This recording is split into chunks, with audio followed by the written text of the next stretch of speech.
मेरे चैनल में आपका स्वागत है। कृपया वीडियो को शेयर करें और मेरे चैनल को सब्सक्राइब करें। नोटिफिकेशन के लिए बेल आइकन दबाएं।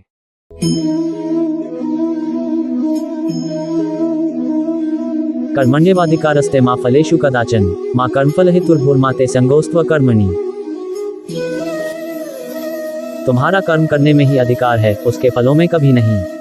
इसलिए तुम कर्मफल के हेतु मत बनो और न ही तुम्हारी अकर्मण्यता में आसक्ति हो।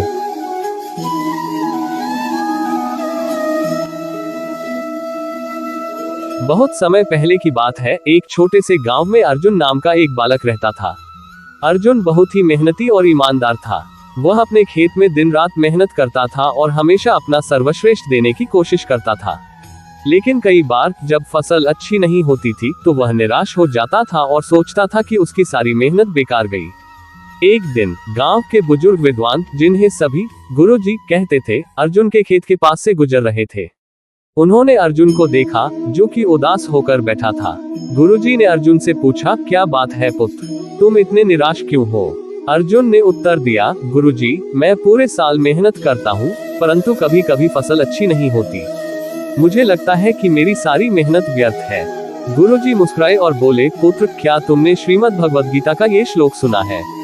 उन्होंने श्लोक का उच्चारण किया, कर्मण्येवाधिकारस्ते मा फलेषु कदाचन मा कर्मफलहेतुर्भुर्माते संगोस्त्व कर्मणि। फिर उन्होंने अर्जुन को इसका अर्थ समझाया। इसका अर्थ है कि तुम्हारा अधिकार केवल कर्म करने में है, उसके फलों में नहीं। इसलिए कर्म करते रहो और उसके फलों की चिंता मत करो। फल की प्राप्ति में असफलता या सफलता से प्रभावित होकर कर्म न छोड़ो।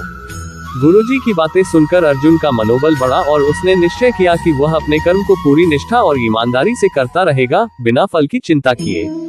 और धीरे धीरे उसकी मेहनत रंग लाए और उसके खेत में भरपूर फसल हुई। इस प्रकार अर्जुन ने समझा कि जीवन में कर्म ही महत्वपूर्ण है और उसके फलों की चिंता छोड़ देनी चाहिए। हमें अपने कर्तव्यों का पालन पूरी ईमानदारी से करना चाहिए, फल की अपेक्षा किए बिना।